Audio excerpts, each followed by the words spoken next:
Welcome back to another episode. Years ago, I read a book called Irresistible by Adam Alter.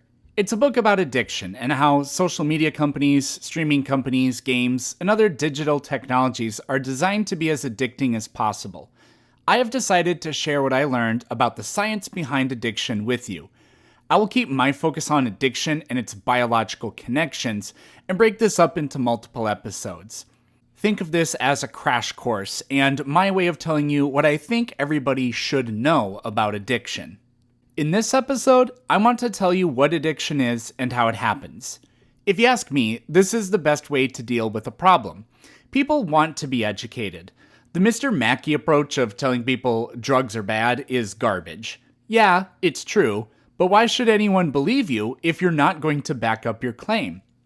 There is a mantra that I will repeat several times. Things can only control you as long as you remain ignorant of them. How can you do anything about an addiction or a behavior if you don't even know how it works? Now, please don't think I'm doing this as a community service to my listeners. Like me, I'm sure many of you would enjoy learning about addiction because it's interesting. I mean, it's neuroscience for crying out loud. If you can take away some lessons from this that help you spend more time being productive instead of mindlessly scrolling on an app, then that's a bonus. Let's get started.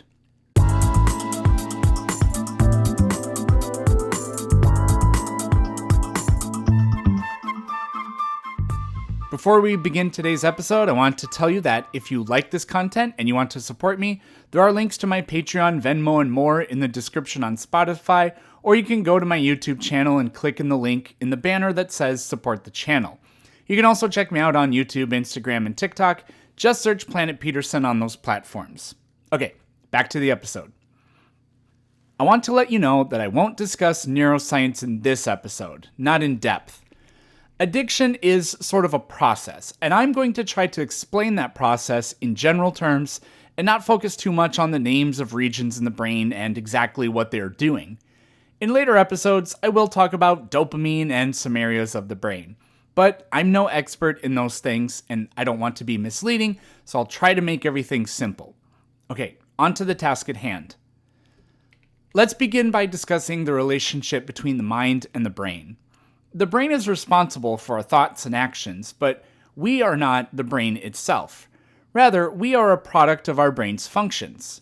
For instance, I'm Eric. I have memories, likes and dislikes, knowledge, opinions, and a conscious experience. All of these are stored in my brain and constitute my mind. The mind encompasses all the mental processes that occur within the brain, while the brain is merely a physical organ. Therefore, these mental aspects are part of who we are as individuals, shaped by our unique experiences and brain wiring. I say this because we tend to stereotype addicts. We pretend that an addict is a certain type of person. This is grossly discriminatory, and it's not true. Addiction is something that comes from brain-environment interactions, and it can happen to anybody. The brain is just an organ. It's made of cells and obeys certain rules, meaning it can be tricked. That's how addictive substances work. Addiction hijacks the networks in our brains that have evolved over hundreds of millions of years. It's unbelievably powerful, often more powerful than the mind's ability to resist what it knows is wrong. People who are addicted say they both dislike the thing they are addicted to and they need it. There's a battle between what the person knows and what the brain wants. But we all possess the same brain. You will get a predictable reaction if you stimulate one region of any healthy person's brain. You don't have control over that. You don't control your behaviors or desires in real time. You can only hope to influence your future behaviors through specific choices. This ability to think ahead like this is thanks to a gift we have as humans. We call it metacognition, which is the awareness of our own thoughts. But it's not always active. Virtually every action you take happens subconsciously, without any real choice. But in animals, it's almost never active. Let's look at some examples.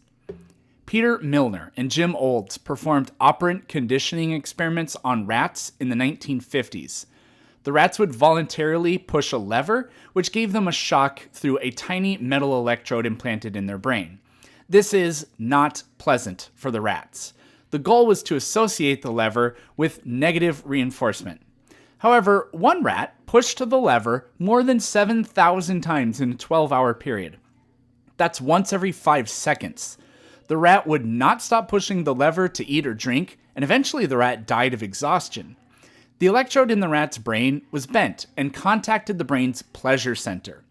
This tells us that the sensation of pleasure is more stimulating than the brain's capacity to keep you alive through the natural instincts of thirst, hunger, exhaustion, etc. And guess which regions of the brain addiction hijack? Have you ever escaped personal responsibility, homework, chores, or just the gut-wrenching feelings of hunger just because you wanted to finish another episode of The Office, for example? I bet many of us have. But even if you haven't, your brain is no different. The rat experiment was further carried over to a woman who suffered from depression. When the same region of her brain was stimulated, she laughed. When asked to explain what's going on, she couldn't. She could not explain her behavior because she didn't choose her behavior. It was beyond her control. Our environment, the sights, the smells, the flow of neurotransmitters, and the people around us influence us all subconsciously, and we don't choose that. Here's a controversial statement. There's no such thing as mind over matter. Your brain is made of matter, and matter is what controls the brain, and the brain is what produces the mind. We can watch your brain activity light up on an fMRI machine. We know what activates it, where, and why. If your brain does not release neurotransmitters, for example, you can't feel emotion. Those neurotransmitters, they're just chemicals. Do you need to drink water to survive? Yes. But our brain releases nothing like the amount of dopamine when you drink water versus when you smoke a cigarette. Do you need cigarettes to survive? No, but our brain does release dopamine when we smoke, addicting us to the product. Let me reiterate this. You don't make nearly as many choices as you think, even about subjective things like what you enjoy. But you can modify your environment and decrease outside influence, which is a decision that we all need to consider seriously. Let's investigate the environment-brain interaction in more depth. You may think an experiment on rats is meaningless because they are rat-brained and stupider than us. Well, I'm sorry to burst your species-centric bubble, but I can tell you it's not really a rat brain. It's a mammal brain, and our brains work the same way theirs do. But we can learn from more intelligent species than rats. Aryeh Rautenberg experimented on a spider monkey named Cleopatra and performed the same basic experiment as the rats with the sole purpose of studying the pleasure center of the brain, not learned behavior and avoidance. Cleopatra could push 2 levers. One shocked her pleasure center and the other gave her food. Now, which lever do you think Cleopatra chose? Of course, Cleopatra pushed the pleasure center lever over and over again, ignoring food or water. But here's the amazing thing. When Cleopatra was removed from her cage, she displayed no signs of withdrawal. The monkey didn't miss something that she chose over her basic survival instincts. But if Cleopatra was put back into the cage and scientists removed the lever for her pleasure center, then she became violent. Now, all of a sudden, she missed the sensation. That's a big clue. And now we're going to jump species again, all the way to human. So, you're not supposed to put humans in cages and put electrodes into their brains, which means we have to find evidence in real-world occurrences through dumb luck. But real-world occurrences, while rare, are invaluable because it's much harder to make excuses not to believe the data. During the Vietnam War, heroin addiction became a serious problem. By the end of the war, 35% of soldiers had tried it, and 54% who had tried it became hopelessly addicted. Soldiers could be detoxed, and often were, and taken off the substance, but there was a 95% relapse rate. Richard Nixon prepared the country for a massive war on drugs upon the arrival of our troops back home. The thing is, it wasn't necessary. 95% of the soldiers who returned never tried the substance again. The only factor that changed was the environment, just like Cleopatra. Boredom isn't a good reason to start doing drugs. Well, arguably there aren't any good reasons to do drugs, but that was the reason in Vietnam. Some studies suggest boredom is important. It forces us to use our imagination. As a teacher, I sometimes wonder if young people are too stimulated and deprived of their innate creative thinking abilities. But too much boredom can make us do crazy things. Human beings will voluntarily choose pain over boredom.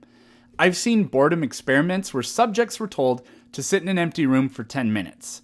The only thing they could do was push a button that shocked them with a level of discomfort equal to a shot from a needle.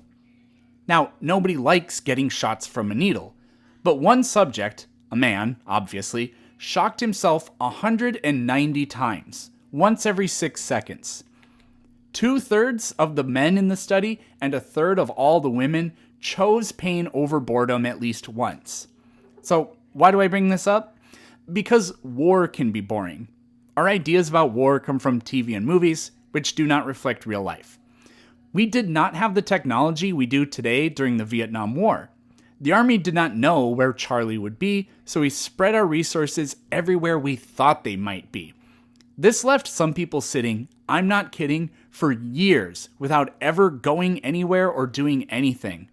The stimulation from heroin was like tasting sugar after a lifetime of eating nothing but bread and water. But when these soldiers came home, they weren't bored anymore. They went back to work. They saw their families. They went grocery shopping. They went to church. They escaped their dependency because they also escaped the environment that snared them. Addiction, it turns out, embeds itself in memory and routine. But of course, Vietnam was a unique situation. Most addicts don't have the option to pack up and begin again in a new place. What's even more problematic is, although we know the environment is one of, if not the most, powerful factors, it's almost impossible to pinpoint precisely what elements of the environment have the most impact. Let's close this episode by reminding ourselves what addiction is. Addiction is a behavior or action in which the reward is significantly outweighed by the detrimental cost. Yet, the person still cannot help but engage in it. You can't help it because that's how addiction works. It hijacks your brain. Your subconscious is vastly more powerful than your willpower. We have seen how it's even more powerful than the instinct to survive. But when it comes to the environment, we should engineer it in a way that sets us up for success. But you have to be aware of what's risky. Remember, things can only control you if you remain ignorant of them. Thanks for listening.